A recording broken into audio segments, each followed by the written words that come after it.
So I think last episode you guys had came back to the village, and y'all had just found out about Rosina and everything, and you came back and you showed you through the pendant you found, and he told you that was Quinn's, and you guys ended up, you and Jeklar went into the woods, followed a trail, and found a cabin that you believed to be Quinn's. You and Rhea kicked the door in, and there were dead bodies all over the place, and there was the pendant was carved into the ground, filled with blood in the holes of it.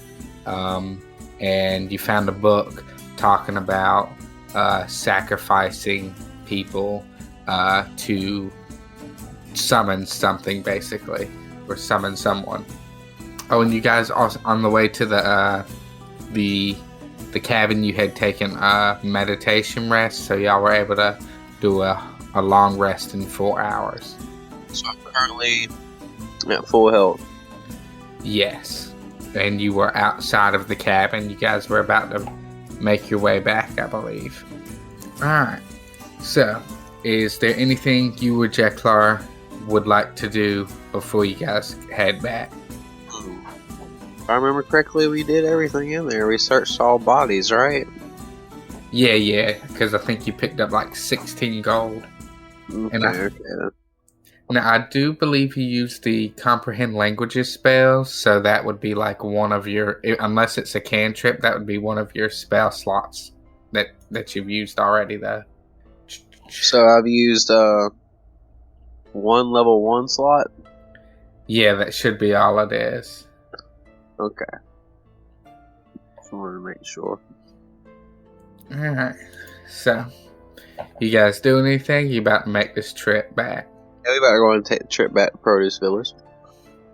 Alright, so you and Jeklar hop on Rhea and Atlas, and y'all head this back following the trail that y'all came in. And when you arrive back to the town, you go through the carrot and everything, and when you get back in, all the streets are empty and bare.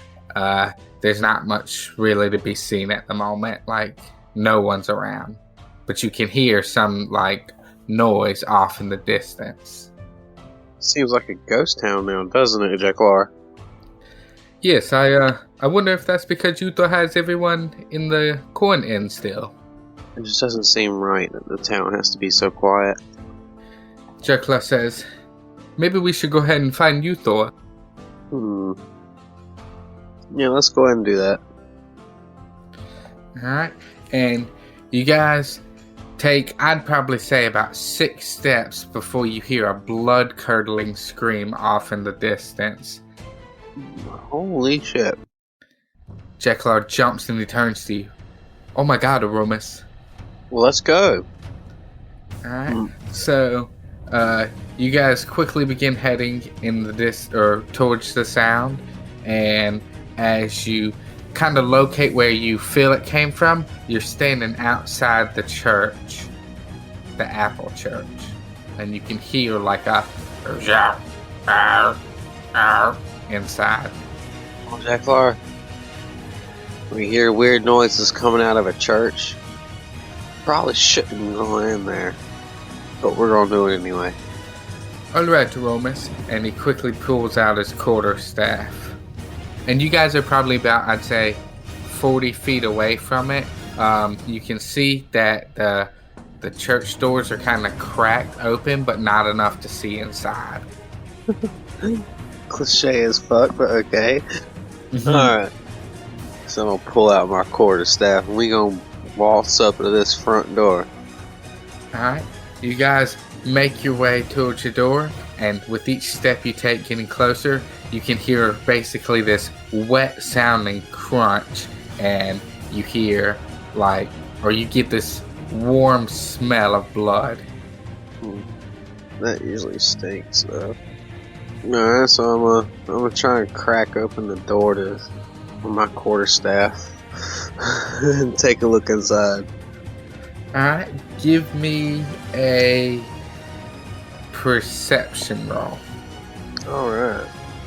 Time to roll this brand new D20. Hell yeah, how you like that thing?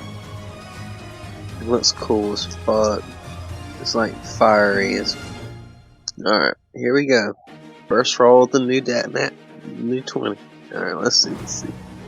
Well, that's gay. I rolled a 6. Alright, and you get a +4 to that, so that's a 10. So, you peer in, and the cross seems to be lit up, but all you can see is red all over the walls. And you're trying to peek in real sneaky, like, right? Yeah. Alright, go ahead and throw me a stealth check, too. Oh shit. Something's in there. Rolling 11. Alright, and as you kind of peer in, the door kind of cracks just a little bit as you look into it, and you hear like the crunch immediately stop, and you hear something start running straight towards the door. Fast. Oh fuck. Alright, so here's what I'm gonna do. Me and Jekyll are gonna step to the sides of the door. Alright. We're gonna wait for this thing to burst out. And I'm gonna hit it with a thunderclap. Alright. So, within probably 2 seconds of you guys stepping back, this large, black-furred, almost dog and rat-like creature at the same time burst out the door, shooting past almost. And you're gonna attempt a thunderclap? Now that I think about it. Yeah, I'm going thunderclap. Fuck it. Alright. And I don't think you had to... Or did you have to roll to hit it? We've just been doing it where he just has to make the saving throw, right? Yeah, him and Jekyll are going to have to make the saving throw. Ooh, I forgot about that for Jekyll. Alright. So, the creature rolled a 6 plus... What was that, a constitution or... It was a constitution saving throw. Okay, so he got an 8, so he failed it. And Jekyll gets a... Come on, Jekyll. Oh yeah, Jekyll got a 16 plus... Well, that's it, but that's enough to pass. So, what's the damage on that? It's like a... What, 4-8 it? Oh wait, let me click on your spells. Thunderclap. Most of these are for the stun effect. Oh, it's 1d6. Well, you were lucky enough to pop off a hit on him too, so... Alright, so a d6. I rolled a 2. Alright, so as this thing bursts through the door and you clap real hard, Jekyll kind of shields his ears real quick, but it slaps and rings into this beast's ears, and he kind of rolls forward on the ground, and he lets out like a very demonic sounding dog yell, and it quickly turns around and faces both of y'all. Time to roll initiative. Damn, I was hoping that would stun his ass. He's a pretty beastly thing. Alright, so is it a 10 or a 20 for initiative? 20. Okay. I rolled a 17. Alright, so it's gonna be you, Jekyll, and this beast. So it has like fur and whatnot? Yeah, oh well, let me send you a picture. That would probably help. Oh yeah. But yeah, like inside its throat's real orange looking. It's got like a black fur to it. It's got like the face of like a wolf and a dog at the same time. Here, let me pop this picture in here. Sounds like it's susceptible to fire. That was like a death hound. That is exactly what it is. It is a hellhound, but Oromis would have never seen nothing like this before. Alright, so I'm pulling out the quarterstaff. Alright. And I'm going to, this is my +2 quarterstaff or whatever. I'm going to smack him. I'm going to smack it up against his face. Alright. So, roll that attack. You're only about 5 feet away from him, so you got plenty of reach for it. 18. 18. Alright, that's going to be a hit. It was, what was the damage die for it again? I think we've been doing 1d8. I rolled a 5. Alright, so you swing your quarterstaff and it smacks into the side of his head and he lets out a small yelp. And then at the same time, Jeklar is going to try and swing on the opposite side of its head at it the same way you did. And Jeklar got a 9 plus 1. So that is not going to hit it. As you swing and hit one side, it kind of lowers itself in pain, and Jeklar swings and misses right over its head.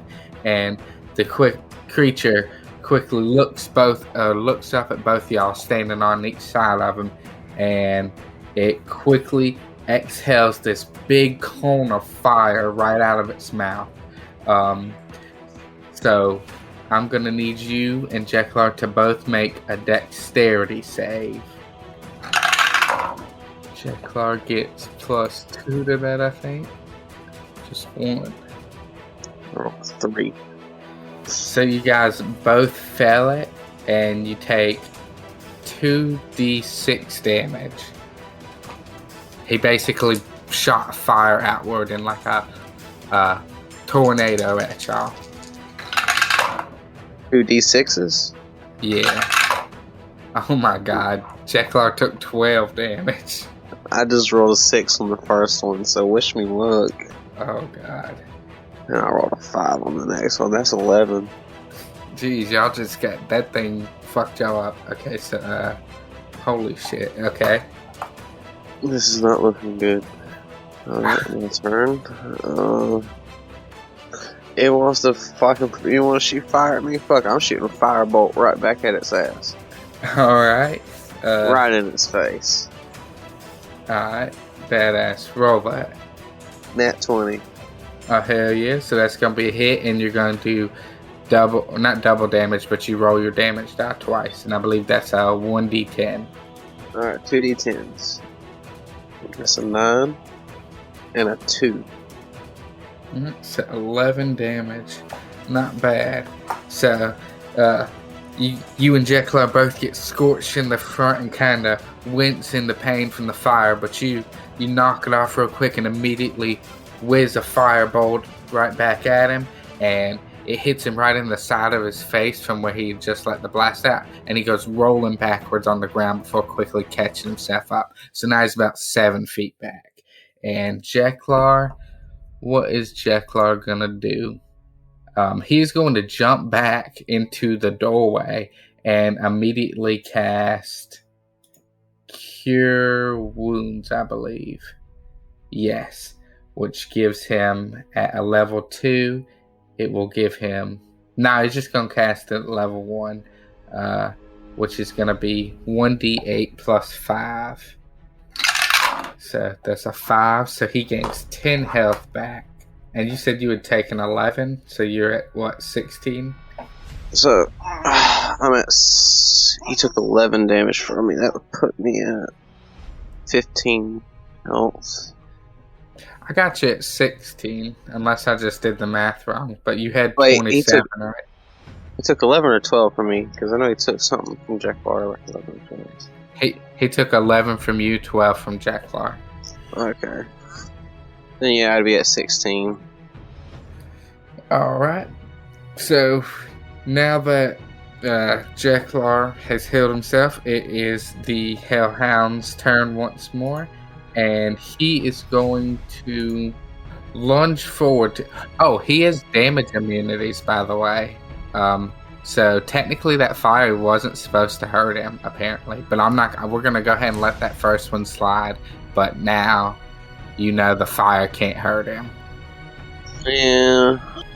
Alright, so he's going to lunge forward towards you and attempt to bite you right at the waistline.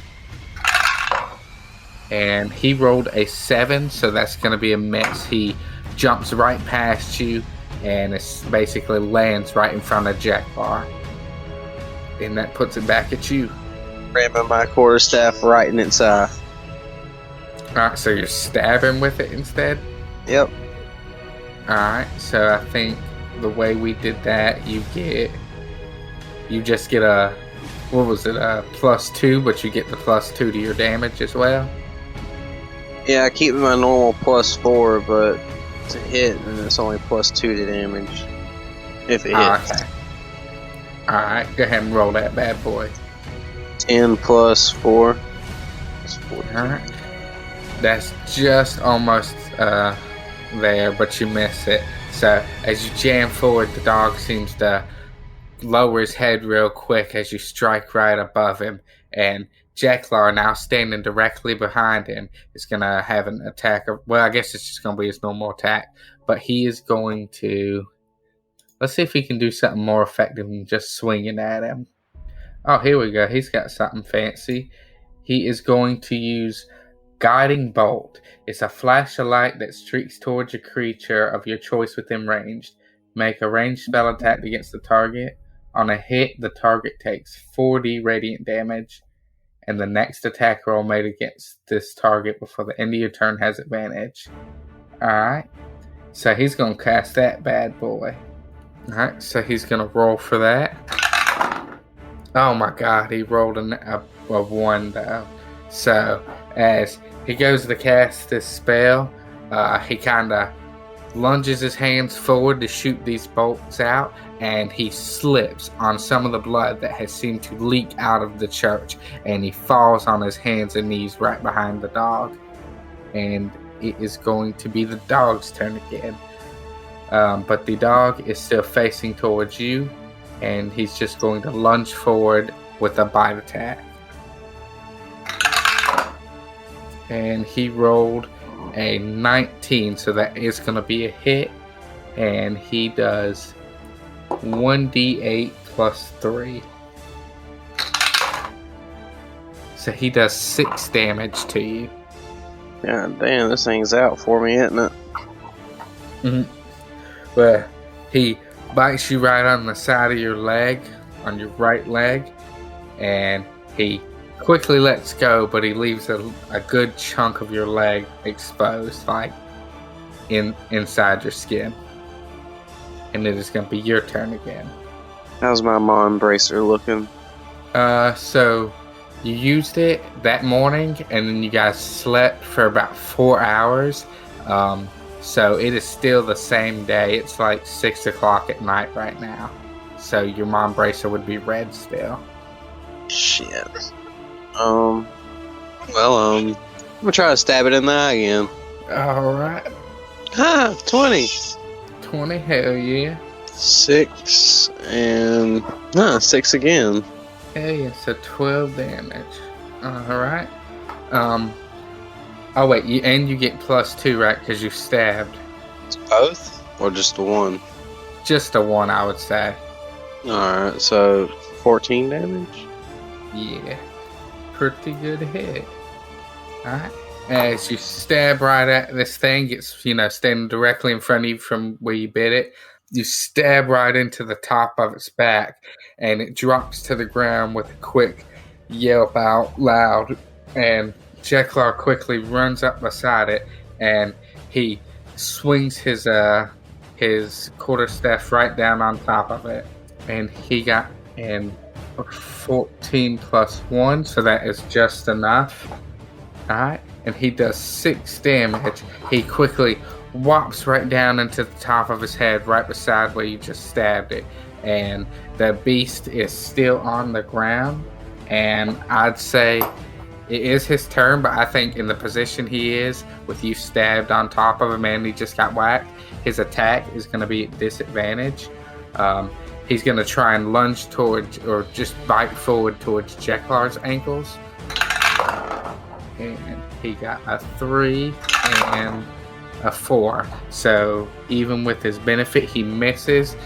He's just way out of it. He kind of snips right in between the two of you, and it is now your turn again. And this beast is looking rough. He's very bloody. Alright, so now I'm going to try and put this thing out of its misery. I'm going to do a spinning attack and just bring my fucking quarterstaff right into the side of its face. Alright, roll that bad boy. 17. Oh yeah, that's gonna do it. Alright. Rolled a 7. Fuck yeah. Hell yeah. Alright, how you wanna do this? Well, I was already doing a twirling motion, so like I was doing like a twirling motion and swinging this thing like right to the side of its face. Like I did a couple spins before I did it too. Gave it that extra momentum. Alright, so right as your quarterstaff slams into the side of his face, his whole head and neck just does a 90-degree angle as you hear a loud popping sound as whatever sort of neck joints he has just snap to the side, and the creature no longer moves at all. Alright, so I'm gonna loot this hellhound. Alright, there's really nothing of monetary value or weaponry value that, is just on him. He has no pockets or anything. So, unless you're taking parts from his body, there's nothing really to grab. Hey Jacklar, you know how to skin this animal? He looks down at it and he says, well, I could certainly try if you'd like me to. Hey, dig down in its throat, see what makes it breathe fire. Alright, I'm going to make Jacklar roll a survival check for that. He got a 7.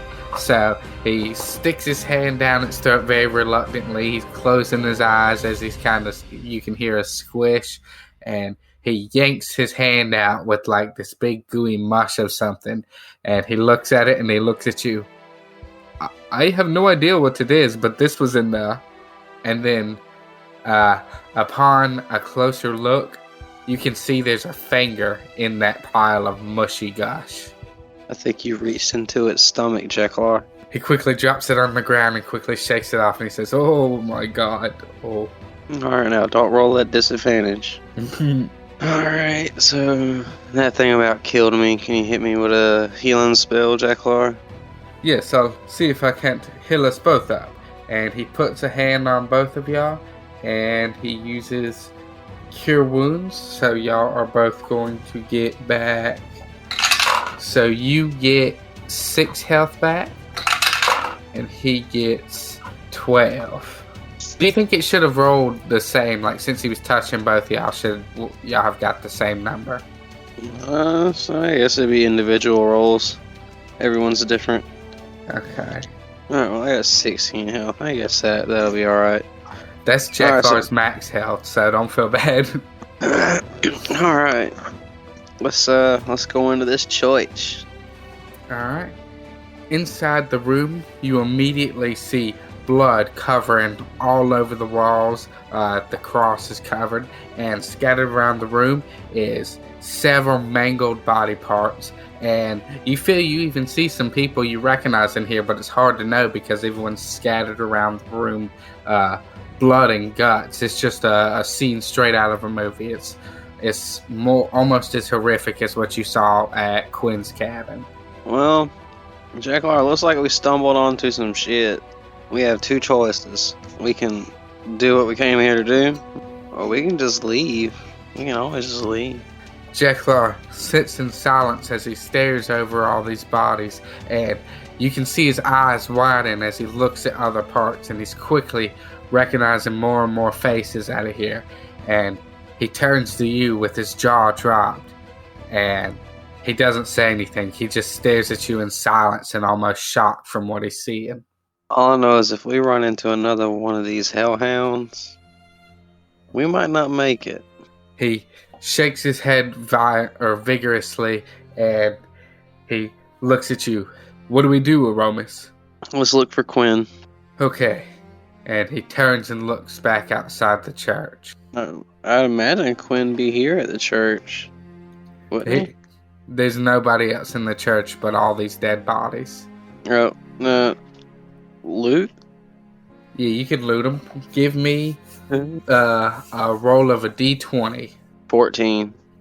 Alright, so you're going to find 28 gold scattered amongst this very gory bloodbath scene.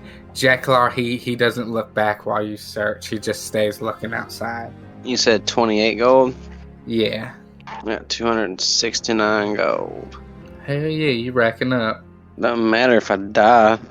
That's a valid point, too. Alright.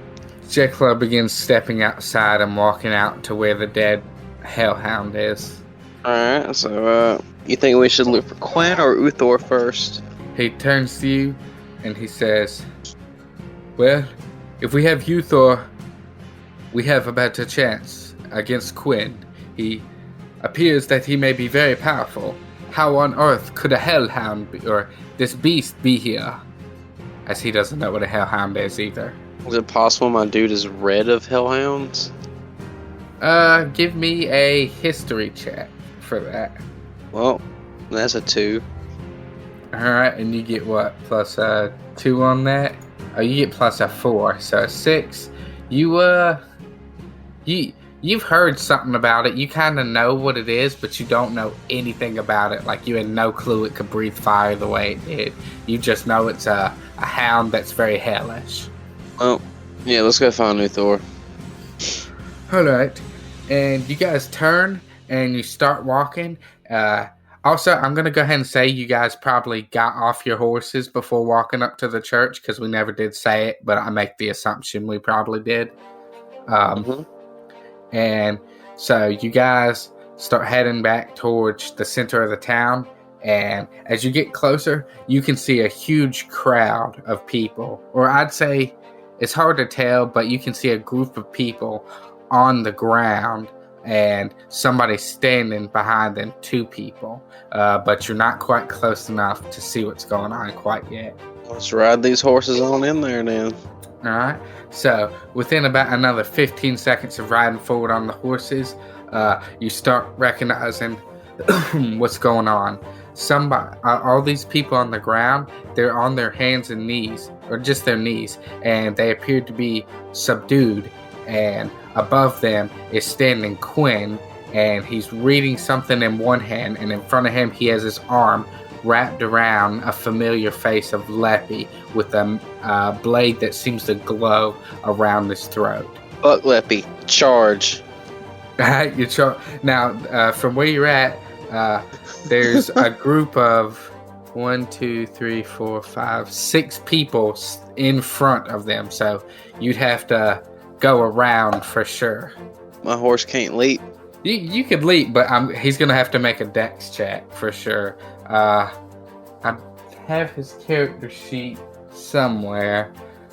I remember what I made the sheets based off of a regular horse's stats. So let me pull that up. Rhea, she's a special horse. She might get there, but right now she just has a base dex of 10, so she doesn't get any added. So what you roll is as is. All right, well, fuck that. Let's see. Has anyone noticed me yet? Do I have to roll for initiative or anything yet? Not yet. Can I use the rocket launcher or the rocket crossbow? Yeah, you can. Oh, okay. Alright, well, I'm about to hop off this horse, and I'm gonna try and sneak around back to where Quinn's at. Alright, roll me a sneak roll then. Alright. I'm gonna get me to a vantage point, and I'm gonna smack his ass with a rock. I rolled a 1. Man, and let's say you get a plus 4, so that's a 5. He got a 5 plus 4, so he got a 9. So as you make your way to the other side of him, Jekyll is still kept off in the distance. This way both of you had a side of him, right? But as you head around and try to sneak, he hears something holding Leppy by the throat still, and he puts the blade closer to him, and he stops reading from whatever he's reading in his hand, and he looks over towards where you're at, and you said you were what? Trying to crouch down towards a bush, or what were you doing? Well, I was trying to sneak around to behind him or something. Okay, so were you still on your horse then, I presume? I got off my horse. Okay, so let's just say you were walking all the way along behind the building, because you guys are right in front of your potato house building in that little area. He just happened to hear you walking around, and he's turned straight towards you. So now these people are on the ground behind him. He's facing you, and Jekyll's on the other side of them. Oh, he's staring my ass down. Yeah, he hasn't said anything, but prior to that, he was speaking some sort of language, reading something. Oh my god, he's possessed. He must be. Alright. Well, if he ain't said nothing, I'm gonna walk up to his ass. Alright, as you start walking up closer, he says, "Quit now before I kill him." Kill him, bitch. I'm gonna keep walking. Alright, and he immediately slides his blade across Leppy's throat. I think in my eyes, a throat slit to just a regular person is pretty much a killing move. Yeah, his throat quickly bursts open. It slices open and blood begins pouring. And Quinn drops the body down, and he quickly aims the weapon to a person behind him, right at the back of who you know is Jury's head. And he quickly starts reading something out of the book. And I'm going to say you're about 45 feet away from him. Well, there ain't rocks near me. Yeah, I'd say you can pretty much look down and pick up any type of rock almost.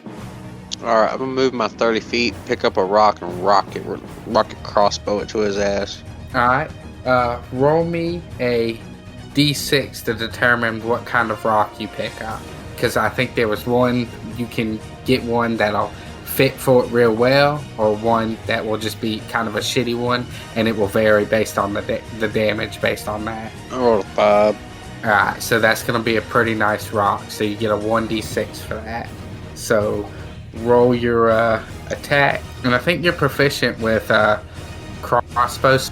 You also get a... So as you shoot, this arrow quickly lands into the side of his shoulder that's holding the book, and he lets out a ah, and then he quickly just drops the book, and he grabs Jury by the hair, and he puts the blade to his throat, and he turns to you.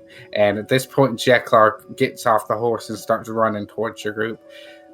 Quinn turns towards you, and he says, "Last chance, I'll kill them all." That's where you're wrong, bro. And I shoot a firebolt at the book. Alright, at the book on the ground. Yeah. I think a firebolt has a radius of like 100-something feet. So I think by trying to hit the book that's at his feet, you're going to hit pretty much everyone right there. Alright, so you said I think based off of where he's standing right in front of this lineup of people, you try and hit that book that's at his feet, it's going to hit him, all those people right there. How many people are in front of me and him with like 15 feet between us? So he's standing he's got Naguk, Uther, Gribbler, Jury, and Windrow, which is that little girl, all tied up on their knees right in front of him, and he's holding the blade to Jury's throat, and Leppy's body is laying there dead, and the book is also at his feet. Damn it. Can't kill little girls, fuck. I'm shooting it right at his face. Oh shit. Alright. I still think there's a risky chance to hit other people, but if you want to do that, that's cool.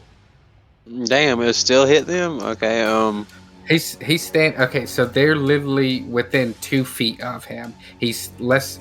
Imagine a line right at your feet, and basically those are the people lined up in front of him, and he's literally standing over them. So pretty much if I roll low enough, I'm going to hit someone else. There's a good chance. You may miss everybody, but you never know. It all depends on what people's AC would be. Alright, well, I'm not going to firebolt then. What the fuck does Quinn want? Is that you asking him? Alright, Quinn, I'll give in to your demands. Don't kill the little girl. His eyes look over at her, and then he looks towards you, and then he looks towards Jekyll on the other side, who's about 15 feet away on that side. And he says, "I have no demands for you." And he kind of pulls Jury up by his shoulders and holds the blade. "My work here is done. All I want to do now is leave." And in the distance, you hear a loud crash all of a sudden, and you see one of the broccoli trees fall over in the distance. And Quinn quickly starts walking backwards away from the group with his blade held to Jury's throat. If I care much for Jury. So you don't necessarily have a very good relationship with him or anything, but he is the one that told you for every 20 creature types you kill him, kill and add to your book, he would give you something. So I guess you'd have to weigh how much those potential items mean to you over his life. Hey Quinn, are you the guy that killed the witch in the forest? As he's walking back, he looks at you and just kind of starts laughing. So, you unless you could do an insight check to see what you think that means, but I'm gonna keep up with the same pace as him. I want my answer. All right. So you start walking forward as he laughs and nothing said, and then you suddenly you hear a loud crash, and you see basically almost like a peel to an orange, that's a giant orange, come flying and crash right into the side of the potato house, and you can see these large creature coming through these giant broccoli trees. And Quinn, he's still just walking backwards, waiting for you to stop following him, basically. Like that, he's still holding Jury as he walks with the blade to the throat. I want to kill this dude. Hey, DM, do you think I have a chance? I think you have a chance if you fight him, but there is something definitely heading your way that he just did for sure. So it'll be about priorities, I think, at this point. Alright, so I'm gonna turn around and look at you, Thor, and all them. Like, how are they doing? They're basically they're all on their knees. They look freaked out and everything. They're bound? But they have a rope that's tied up their hands, and it's going through all of them. So basically each one is connected to each other, and it's around their feet, so they can't stand up, basically. Jeklar, untie them. Jeklar quickly starts running over, and right behind Jeklar, while you're looking to tell him, you see a massive, 20 feet tall scarecrow coming your way, and it's just smashing its arm through trees. You can see hay and stuff going everywhere as it hits stuff, and it's coming directly towards you guys. I'd say it's about 50 feet behind Jeklar, who's now right at that group of people. You're really trying to get me killed, aren't you? Fireball! Alright, you shoot Firebolt. Now this thing's pretty far away, but I do believe you have the range for that because you're on the opposite side. So yeah, so go ahead and roll me an attack. And hopefully I set the whole scarecrow on fire. But then again, this might not be the best idea that I ever had. 15. Alright, 15, and that has... Yep, that is going to be a hit, and he is resistant to fire, so roll double damage, basically. He's not resistant to fire, he's susceptible. Yeah, that's what I meant. Double damage with D10. Alright. This is D10, ain't it? Yeah. 4 and a 6. 4 and a 6, so that's going to be 10 damage. Alright. Yeah, so your firebolt shoots off into the distance, and it hits this large scarecrow coming straight towards you guys. And it lights on fire a bit, but it does not seem to stop coming. And at this point, I'm going to go ahead and say roll initiative. Rolled 4. All right, and you get a +2, so that's a 6. The scarecrow rolled an 8, and Jeklar got a 3. So the scarecrow does go first. But in the distance, on the side that the orange peel came from, you see another scarecrow coming. And at this point, Quinn, he throws Jury down, and he turns around and he starts bolting. And Jeklar, I'm going to say before the actual initiation started, he started bending over to cut the ropes off people. And now it is going to be the scarecrow's turn. The first one. The other one, he's not close enough to actually fight yet. But he will jump in when the other one comes in, on the next turn, I mean. So, this Scarecrow, it does not have an attack list right here. So, I think he's just going to be basically doing just unarmed damage. So, this thing, it travels about 30 feet, so it's about 15 feet away from the line where Jeklar is, and it's going to swing its arm. I'm going to say it's not close enough to hit anybody still. So it's going to swing its arm sideways into the side of a building and smash through it. Like a big chunk of the building comes out and the debris slings towards y'all, but not in a deadly way yet. And then I reckon that's going to make it Jeklar's turn. So he quickly slices the rope off these people, and then he turns around and he yanks his quarterstaff out, and then he looks towards you in a panic, and then back to this scarecrow or giant scarecrow, and he is going to use guiding missile once more, or guiding bolt, excuse me. And that he's using it at second level, so that's his last second level spell. And he cast it, and he got a 14, which is enough to hit, and that uses a, so it's 5d6. It's about to be hella good. Alright, so 5d6. We got 3, 9, 12, 13, 14. That was 4 dice. So 17. He shoots these bolts out of his hand. These 5 blast of yellow light shoot straight towards the scarecrow. And as they each hit, you can see chunks of hay just flying all the way through the air. And what I say, took 14 damage? I think so. All right, and that puts it to your turn. And keep in mind, in the distance behind you, there's a scarecrow entering the field too, or the area too.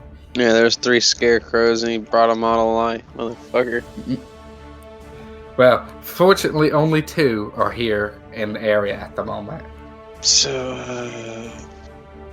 I'm gonna turn around and blast that one with a firebolt. By this time, since he cut those people loose, is Uthor going to help us fight? Yes. So at this point, Uthor starts standing up, and he looks at you in a panic, and he quickly grabs Windra, the little girl, and he starts running her towards a building first. And hold on, let me pull up my Naguk. Grabs Gribbler and quickly runs behind Uthor. Jury, he stands up and he runs on the ground, and at this point he's running towards where Uthor is, but at the moment that's all they're going to be able to do in the 6-second turn. So Uthor isn't fighting quite yet. And you said you're attacking at the scarecrow behind you, right? Yeah, the fresh one that ain't got hit yet. I'm hitting him with a firebolt. Alright, go ahead and roll that thing, and as you're sending this firebolt towards him, you notice this one is slightly bigger than the one that Jeklar just attacked. 13. 13, that is going to be a hit, and he is vulnerable to that, so you get to roll double. Ain't you glad you know fire spells? Yeah. 0's a 10, ain't it? Yes. Alright, well, that's 10. And 4. Oh yeah, 14.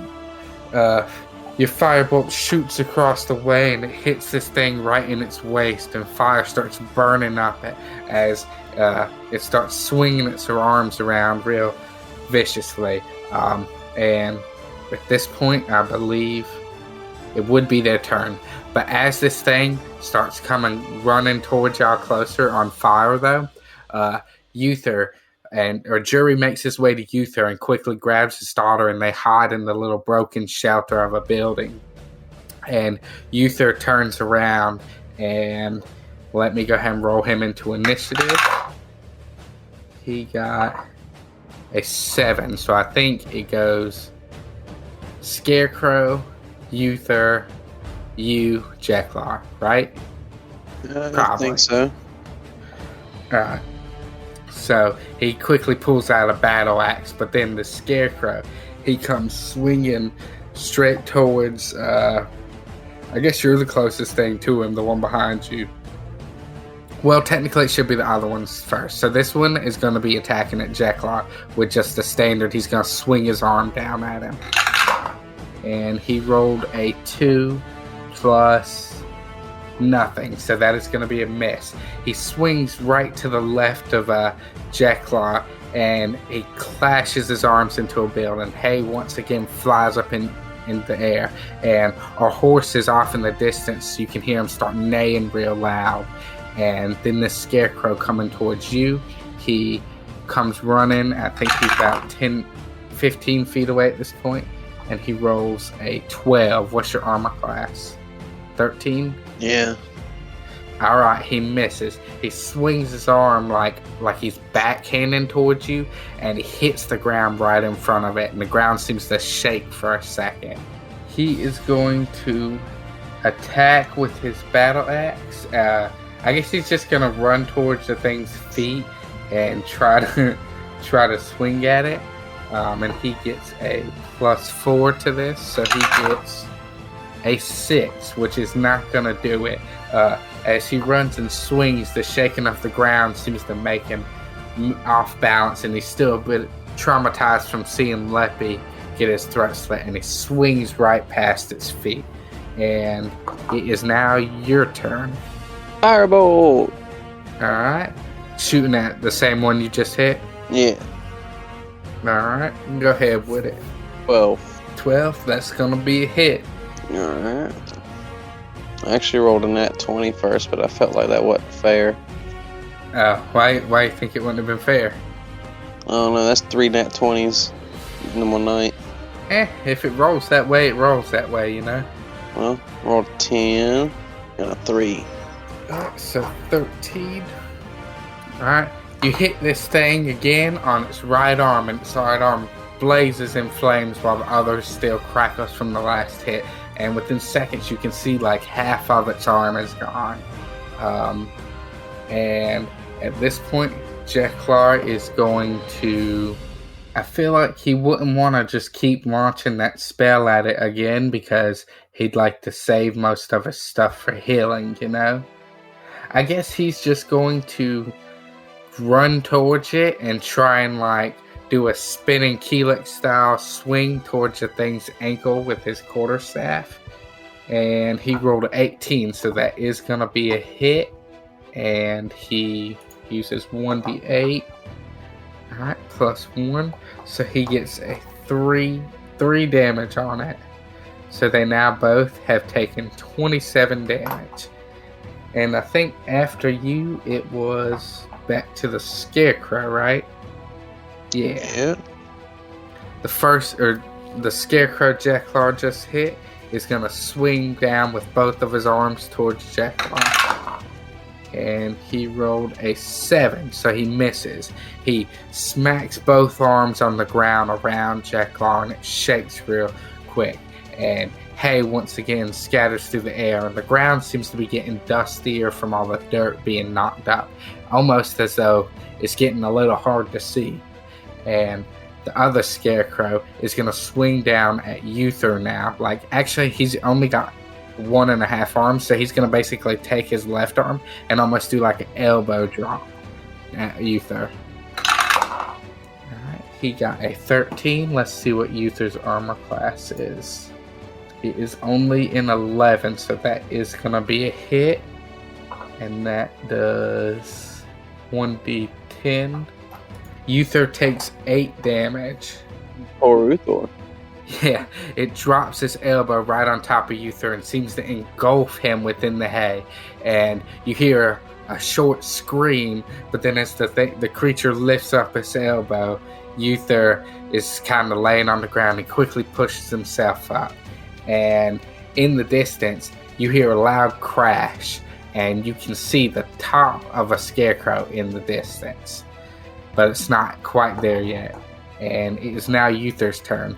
So he's gonna swing with his axe one more time, dual wielding it or double handed, but he is allowed to use an action surge once per short rest, which allows him an additional attack.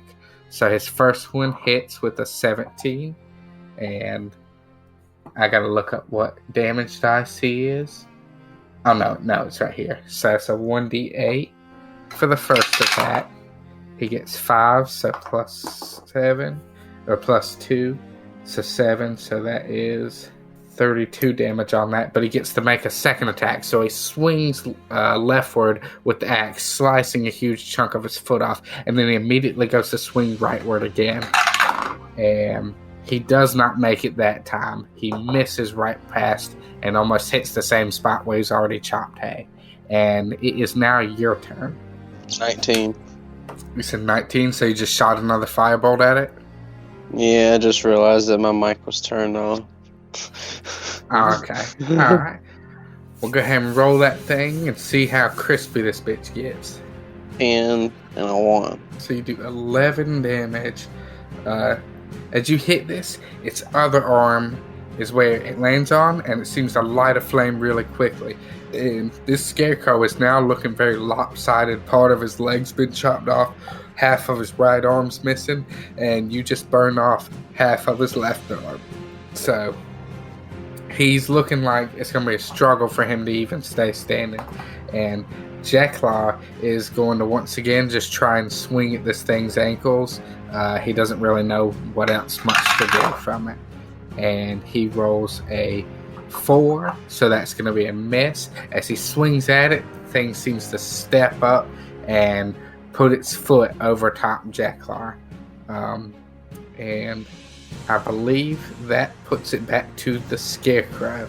And the one far off in the distance, you can see it's still coming, but it seems to stop and start crushing stuff. You can see a lot of the broccoli trees still falling over. And the one at Jeklar goes to step on him. And it rolled a 15, so that's going to be a hit. And that's going to be 1d10. It steps right on top of Jeklar, and Jeklar takes 5 damage. And as it lifts it up, it's similar to how it went with Uther. He just kind of falls out, but he's on the ground, and he quickly tries to stand up. And this other scarecrow is going to once again attack down at Uther standing in front of him. And that's going to be a miss. As it goes to stomp down on him with his foot, its lopsidedness makes this thing kind of start tilting, and it steps way like a good 5 feet away from Uther. And Uther now is going to take his turn, and he's going to swing at this bad boy again. And he rolled a 14, which is going to be a hit. And he does 1d8 plus 2. So he does 9 damage to this creature. And as he hits its ankle, the whole ankle seems to come out from under it. And this thing falls towering towards the ground. Its face still kind of moving, and its arms still moving around. So you can tell it's still alive, but it has fallen, or it's mid-falling. And it is now going to be your turn. So how many scarecrows are left? So this one that just fell, well, there's still 3 total, but the one fell is severely weakened. There's one off in the distance still making its way towards y'all. He just stopped to crush something, and there's the one Jeklar's still fighting. Firebolt on the one that Jeklar's fighting. Alright, roll that, baddie. That is a 6. Alright, and then one more for the fire vulnerability. I get to roll at advantage. It's not. Oh, that's your attack die? Oh, yeah. Okay.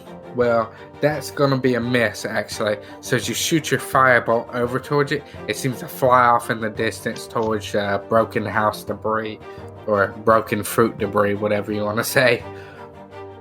That puts it to Jeklar's turn, who is going to quickly make the same attack. And He hits with the 15 that time. And 1d8.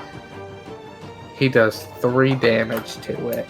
And at this point, the scarecrow on the ground, it starts flailing its arms around, but it's attacking Uther at disadvantage, just trying to swing its arms towards him.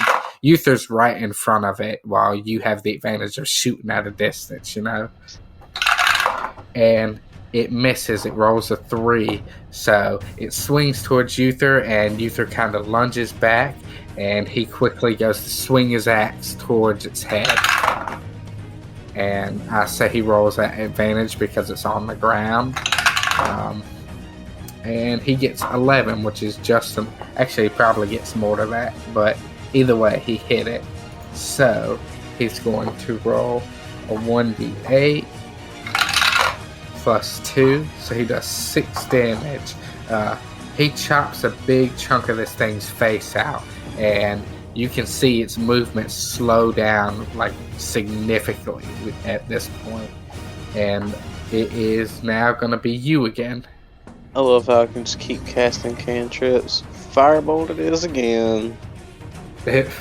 You could, essentially, if you wanted to, I would allow you, for this sake, to split the damage. Like, you could attack towards each of them, one per hand, and just split the damage between them, or however you would like to do it, but I would allow that.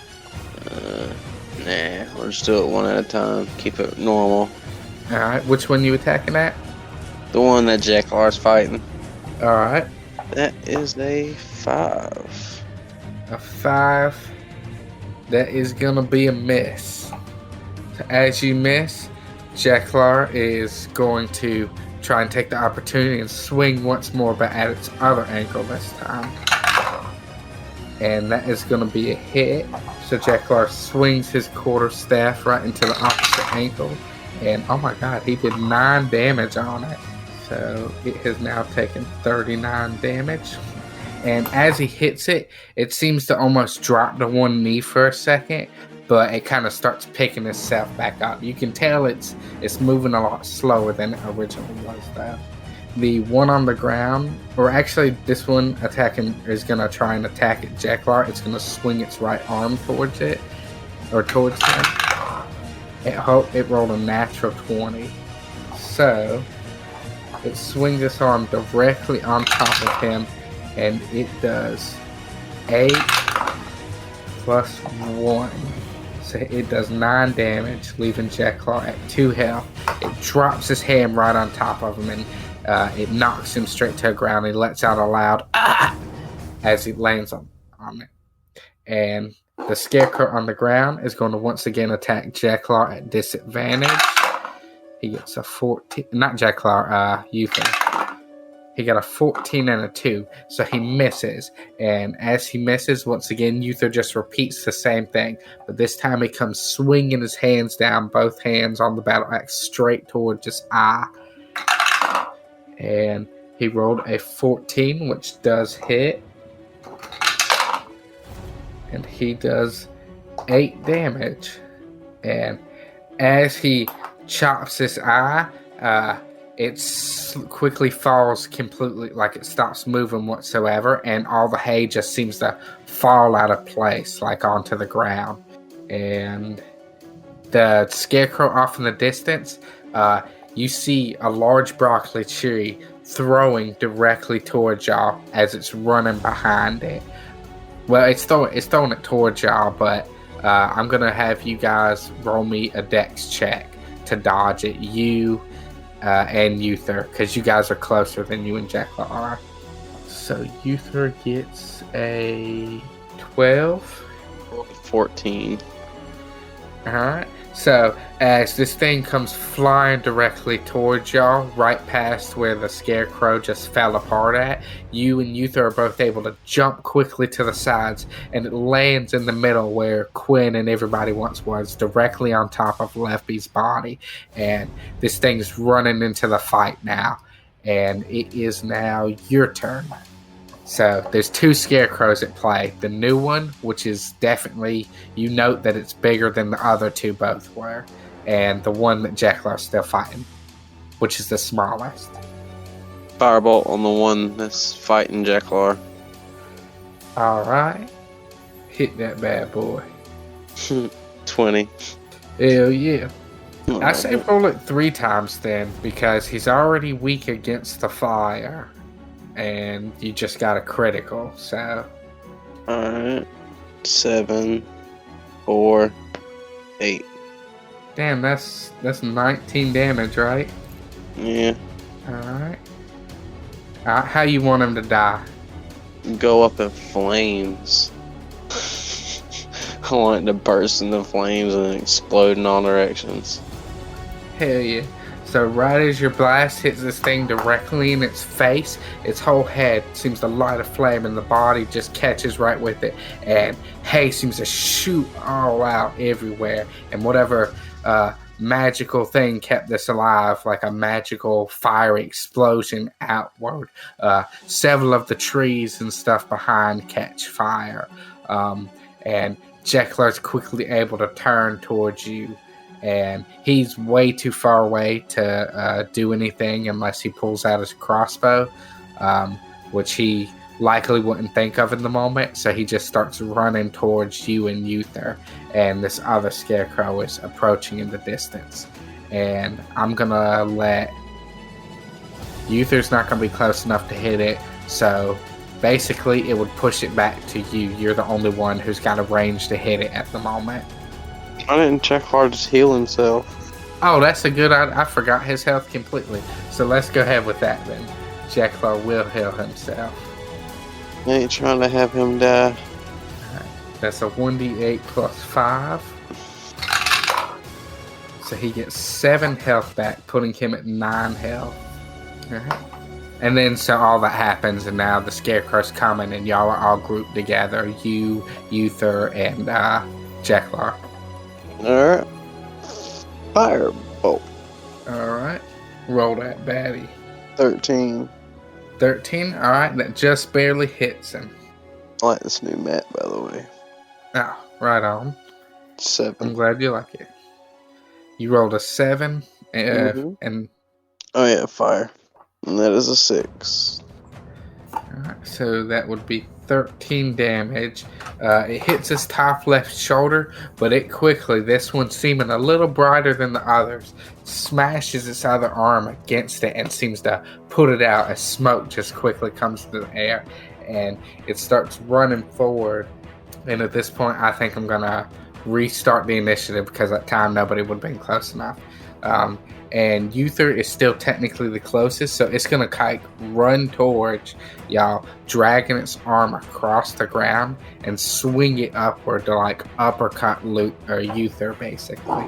And that it rolled a 19, so that's definitely a hit. So it hits right against Uther, and it hits Uther for 3 damage as it sends him flying into the air and he lands on the ground on his back. Damn. And Uther is only going to be able to use his turn to really get up and prep himself for, like, he's real dizzy to set his ass flying. So I think that pushes it back to you. Firebolt. Alright. 12. Alright. That is dead on. That's the least attack you could. It has an AC of 12. Well, I get +4 to hit with Firebolt, don't I? Oh, yeah. So it worked out then. Alright. It's 2, and that is an 8. 2 and 8, so 10 damage. Right on. Alright. You hit this thing, and its chest seems to light on fire, and it starts spreading upwards towards its shoulders. And next would be Jekyll. Jekyll is going to... Let me look at his spells one more time.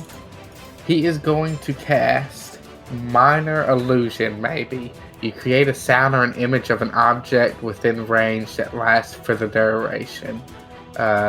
It dismisses. It ends if you dismiss it as an action or cast a spell again. If you create an image of an object such as a chair, muddy footprint, blah, blah, blah, must be no larger than 5 feet. Alright, so what I'm going to have him cast is he's going to make it look like there are like a big fire basically at the base of this creature, kind of as like a distraction type thing. So the Scarecrow quickly looks down and sees this imaginary fire around him, and he goes to slam his arms down to pad it out for his turn. That's basically his action. And as soon as he starts like hitting his arms against it on the ground, he realizes that it is not really there. And that's going to make it Uther's turn. He's going to swing his axe at it, and that's definitely a hit. And he does 6 damage as he chops at its imaginary fire on its feet. And that puts it to you. Fireball! Is it making it feel pretty stale for you, since that's all you really can effectively do to it? I'm gonna go with the advantage whenever I can, to be real.